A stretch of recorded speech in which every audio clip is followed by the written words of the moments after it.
রাত যখন গভীর হলো তখন দুলাভাই আমার রুমের দরজায় এসে নক করল। আমি জানতাম না বাহির থেকে দুলাভাই নক করছে। আমি ভয় পেয়ে আস্তে করে বিছানা থেকে উঠলাম। তারপর রুমের দরজার কাছে গেলাম। রুমের দরজার কাছে গিয়ে দরজাটা খুললাম। তারপর দেখলাম দুলাভাই। আমি দুলাভাইকে জিজ্ঞেস করলাম, এত রাতে আপনি আমার রুমে কিসের জন্য? দুলাভাই বলল, তুই এখন কোনো কথা বলবি না, চুপচাপ শুয়ে পড়ো। দুলাভাই এই কথা বলে আমার ওড়নাটা সরিয়ে দিয়ে যা করেছিল তা শুনলে তোমরা ঠিক থাকতে পারবে না। তাহলে আসল ঘটনাটা শুরু করি। আমার নাম কল্পনা, থাকি ময়মনসিংহ শহরে। একদিন এক বান্ধবী, নাম সবিতা, বলল, এই আমি আগামী ছুটিতে বড় আপার বাসায় যাব, তুই যাবি আমার সাথে। কল্পনা আপা এখন কোথায় থাকে তা বললি না, আগেই কিভাবে বলি যাব কিনা? ও হ্যাঁ, এই দেখ, আসল কথাই বলা হয়নি, শোন, বড় আপা এখন চট্টগ্রাম থাকে। যাবি? হ্যাঁ, যেতে পারি যদি মাকে রাজি করাতে পারিস। ঠিক আছে, সে ভার আমার। সত্যিই কলেজ বন্ধ হবার পর বাসায় ফিরে এলাম। বিকেলে সবিতা এসে হাজির। মায়ের কাছে বসে অনেকক্ষণ ভূমিকা করে আসল কথা বল, খালাম্মা, আমি পরশু দিন চট্টগ্রাম যাব। বড় আপার বাসায় কল্পনাকে আমার সাথে যেতে দিবেন না? কল্পনা কিভাবে যাবে? আমি রাজি হলেও ওর বাবা দিবে না। তাছাড়া তুমি কার সাথে যাবে? কেন, দাদা নিয়ে যাবে। আমি কয়েকদিন থাকব। দাদা আমাকে রেখে চলে আসবে, আবার বড় আপার সাথে আমরা ফিরব। কয়দিন থাকবে? বেশি না, মাত্র 1 সপ্তাহ। ও, কল্পনা আসবে? হ্যাঁ, আপনি একটু বলেন খালুকে। আচ্ছা, দেখি। শেষ পর্যন্ত বাবা রাজি হলেন। চট্টগ্রামে কল্পনা আপার বাসায় এসে পৌঁছে দেখি এলাহি কারবার, তার শ্বশুর শাশুড়ি সহ আরও প্রায় 5-6 জন মেহমান এসেছে গতকাল। খাওয়া দাওয়ার পর এখন চিন্তা শোয়া হবে কোথায়। আপা পাশের বাসায় গেল। সে বাসায় ভদ্রলোক একা আছে, তার ফ্যামিলি গেছে ঢাকায়। হ্যাঁ, আপা পজিটিভ খবর নিয়ে এসেছে, এই পাশের বাসায় থাকব। আমি আর সবিতা। আমাদের নিয়ে এসে পরিচয় করিয়ে দিয়ে গেলেন আপা। এই যে ভাই, আমার বোন সবিতাকে তো চেনেন, আর এ হল ওর বান্ধবী কল্পনা। আরে সবিতা, কেমন আছ? কখন আসলে? হ্যাঁ দুলা ভাই, ভালো আছি, আপনি কেমন আছেন? ভালো ভালো, তোমার মতো শালী যাদের, তারা কি আর খারাপ থাকতে পারে? দুলাভাই খালি বেশি কথা বলেন। না না, বেশি আর কি বললাম। তা খেয়ে এসেছো নাকি? রান্না করব? না, খেয়েই এসেছি। তবে শোন, সকালে কিন্তু নাস্তা বানিয়ে নিজেরা খাবে। আমাকে খাওয়াবে, তারপর যাবে, এবং যে কয়দিন থাকবে এই হিসাবই চালু থাকবে, বুঝেছো? আচ্ছা ভাবি, আপনি যান, ওদিকে ব্যবস্থা করেন। গিয়ে আমি দেখছি, এখানে ওরা এই রুমেই থাকবে। আমি দেখিয়ে দিচ্ছি, আছো তোমরা আমার সাথে। পাশের রুমে নিয়ে গেলেন, বিছানা দেখিয়ে বললেন, সবিতা তুমি তো চেন সব, তাহলে শুয়ে পর, অনেক লম্বা জার্নি করে এসেছ। আমি সিরিয়ালটা দেখে শোব। না, আমরাও দেখব। দেখবে? তাহলে আসো, দেখো। টিভি দেখাছিলাম আর বিভিন্ন গল্প করছি। বলেই ফেললাম, বাহ দুলাভাই, আপনি এত সুন্দর করে কথা বলেন। সবিতা আগে আপনার কথা কিছু বলেনি নাকি? আর কথা বলা, এই তো এমনি, আর কি। আচ্ছা, তোমরা চা খাবে? লম্বা জার্নি করেছ, ভালো লাগবে। কে বানাবে? আপনি বানাবেন? মাথা খারাপ, দুইটা শালি ঘরে থাকতে কোনো বোকা চা বানিয়ে খায় বল? সবিতা বলল, না দুলাভাই, আমি বানিয়ে আনছি, আপনি বসেন। আমি সবিতায়ের সাথে রান্নাঘরে গেলাম, চায়ের কাপ এনে দুলাভাইয়ের হাতে দিলাম। উনি খুব খুশি হলেন। কি ব্যাপার তোমাদেরটা? না, এখন চা খেলে ঘুম হবে না, আপনার জন্যেই বানালাম। দেখি কান, তোমরা খাবে না জানলে আমিও বাদ দিতাম। চা শেষ হবার সাথে সাথে সিরিয়ালও শেষ। দুলাভাই, এখন শোয়া যায়? হ্যাঁ চল, মশারিটা টানিয়ে নাও, রাতে ভয় পেলে আমাকে ডাকবে। আচ্ছা দুলাভাই। সবিতায়ের মশারি টানানো হলে আমি ভিতরে ঢুকে জিজ্ঞেস করলাম, এই দুলাভাইয়ের কি বাচ্চা আছে? হ্যাঁ, এক মেয়ে। কেন, আফসোস হচ্ছে? চুপ করবি না, আপাকে ডাকবো। শুয়ে শুয়ে ভাবছিলাম, দুলাভাই বেশ আলাপি লোক। চেনা নেই জানা নেই, এইটুক সময়ের মধ্যে কেমন আপন করে নিয়েছে। দেখতে সুন্দর অনেক। এ বাসার আপাটা কি লাকি, যদিও তাকে দেখি নাই, তবুও মনে হল একটু হিংসা হচ্ছে। এমন পুরুষ মানুষ কয়জন নারীর ভাগ্যে জোটে, অথচ আপা যখন নিয়ে আসছিল ভাবছিলাম কোথায় না কোথায় নিয়ে যাচ্ছে। ইরে কল্পনা, ঘুমাচ্ছিস না? না রে, ঘুম আসছে না, কি করব? ও বুঝেছি, দুলাভাইয়ের কথা ভাবছিস। ধুর, কি যে বলিস না তুই। বারে খারাপ বললাম কিসে শুনি, তোর যেমন পছন্দ। দুলাভাই একেবারে হুবহু তাই, যদি তার বউয়ের না থাকতো তাহলে আমি প্রস্তাব দিতাম। আচ্ছা, রাত কত হয়েছে দেখেছিস, এখন ঘুমাবার চেষ্টা কর। পরের রাতে আবার এলাম। দেখি দুলাভাই টিভি দেখছে, সাইড টেবিলে চায়ের খালি কাপ। কি দুলাভাই, কি দেখছেন? আরে আসো আসো, বসো, বল কি খেদমত করতে পারি? না, আপনাকে খেদমত করতে হবে না, আপনার জন্য কি করব তাই বলেন। যা দরকার তা তোমরা পারবে না। কেন পারবো না বলেই দেখেন পারি কিনা। চা বানাবো?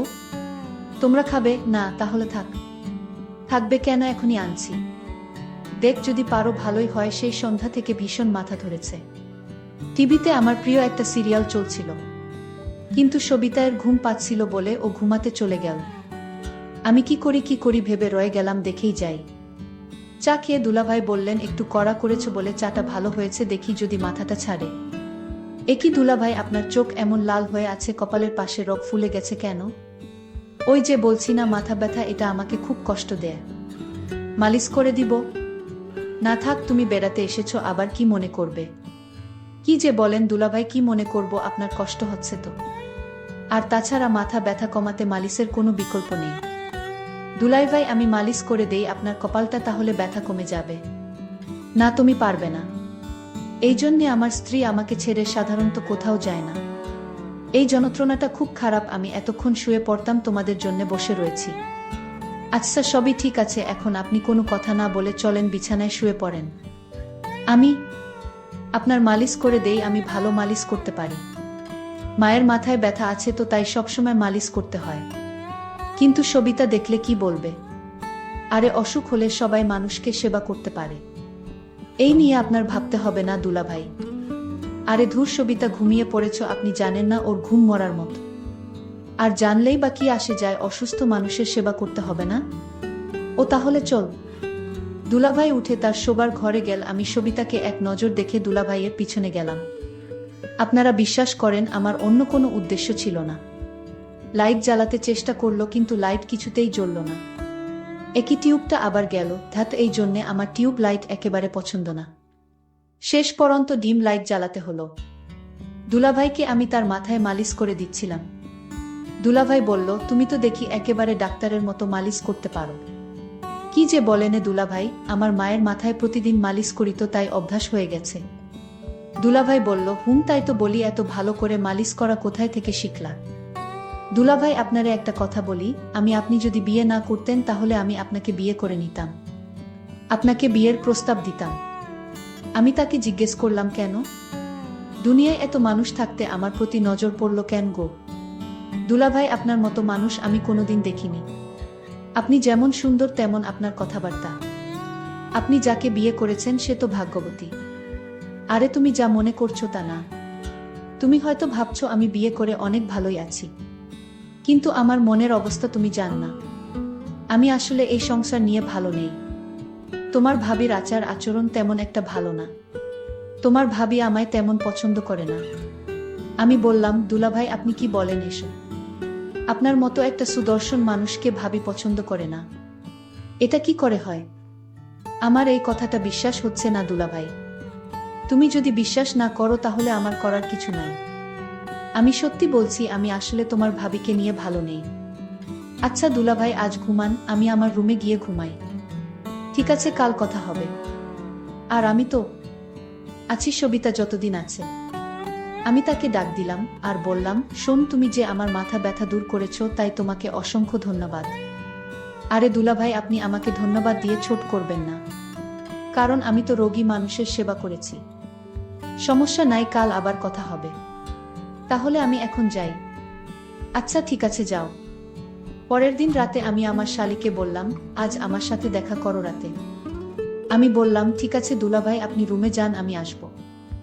আমি আমার রুমে গেলাম। আজ আমার মাথা ব্যথা তেমন নাই। তারপরও আমি ভাবলাম কল্পনাকে দিয়ে। আমি কল্পনা মানে আমার শালীর জন্য অপেক্ষা করতে লাগলাম, কিন্তু কল্পনা আজ কিছুতেই আসছে না। আমি ভাবতে লাগলাম, আজ কল্পনা আসলে আমি তার কাছে থেকে আমার মনের চাওয়াটা পূর্ণ করে নিব। আমি ভাবতে লাগলাম কিভাবে কি করা যায়। কল্পনা কি আমার কথায় রাজি হবে নাকি অন্য কাউকে বলে দিবে? কারণ আমার খুব ভয় হচ্ছে, যদি আমার স্ত্রী কিছু জানে তাহলে আমার 12টা বেজে যাবে। আর তাই যা করতে হবে খুব ভেবে চিন্তে করতে হবে। আমি কল্পনাকে আস্তে করে ডাক দিলাম, কল্পনা, এইদিকে আসো তো, তোমার সাথে জরুরি কথা ছিল। আমি বললাম, দুলাভাই আসছি। আমি দুলাভাইয়ের ডাক শুনে তার রুমে গেলাম। আমি বললাম, দুলাভাই চা করে দিব। দুলাভাই বলল, তোমার হাতের চা খেলে আমার মাথা ব্যথা ভালো হয়ে যায়। তাই নাকি দুলাভাই? তুমি এমন ভাব করছো মনে হয় কিছুই তুমি জান না। দুলাভাই, আমি সব জানি, এমনি আপনার সাথে মশকরা করছিলাম। আরে তুমি আমার সাথে মশকরা করো, কিন্তু আমার মনের ভিতর তো কোনো শান্তি নাই। দুলাভাই, আপনি চাইলে আপনি মনে শান্তি পেতে পারেন। আমি বললাম, কিভাবে পাবো? তোমার ভাবি যে অহংকারী মানুষ, তার কাছ থেকে ভালো কিছু পাওয়া সম্ভব না। এরই মধ্যে আমার স্ত্রী বাসায় হাজির। তুমি চলে আসছো, তুমি না বলেছিলে আরো 2 দিন তোমার বাপের বাড়িতে থাকবে? আরে আমি এতদিন থাকলে তোমার কষ্ট হতে পারে, আর তাই ভাবলাম চলে যাই। আমি ভাবির ব্যবহার তো খারাপ দেখলাম না। ভাবি বলল, এই 2 দিন তুমি কেমনে আছো, কি করছো, ঠিকমতো খাওয়া দাওয়া করছো কিনা তা নিয়ে আমি মহা দুশ্চিন্তায় ছিলাম। আর তাই তো কোনো কিছু না ভেবে চলে আসলাম। যাক, ভালোই করেছে, তোমার ছোট বোন আসছে, তুমি আর কয়দিন থাকলেই হতো। তারপর ভাবি বলল, যাও তুমি স্নান করে আসো, আমি তোমার জন্য খাবার রেডি করছি। তারপর দুলাভাই স্নান করে আসলো। ভাবি নিজ হাতে দুলাভাইকে ভাত খাওয়াইয়া দিচ্ছিল। আমি এই দৃশ্য দেখে ভাবলাম, ভাবি তো দুলাভাইকে ভালোই যত্ন করে।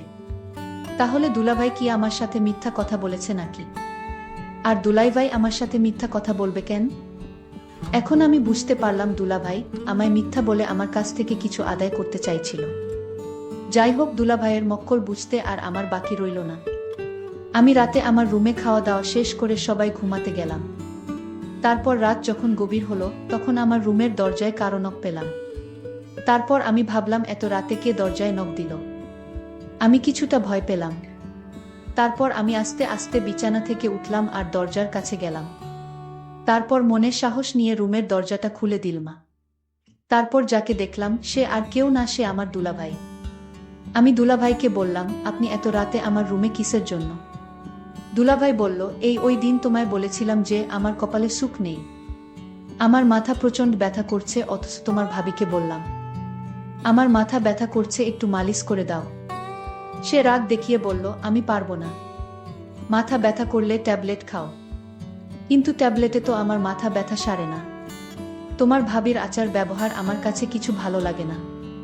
আমি দুলাভাইকে বললাম, তাহলে এখন আমি আপনার জন্য কি করতে পারি দুলাভাই? উনি বলল, তুমি তো ভালো মালিশ করতে পারো, তাই বলছিলাম।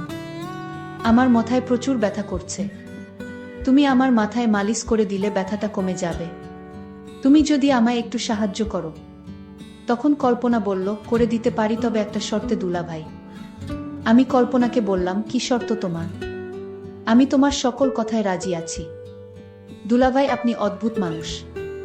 আগে আমার শর্তটা তো শুনবেন, তারপর আপনার কথা রাখব। দুলাভাই তখন বলল, কি শর্ত শুনি বলো। আমি বললাম, দুলাভাই, আপনি ভাবির সাথে রাতে যা করেন, আমিও আপনার কাছ থেকে তা পেতে চাই।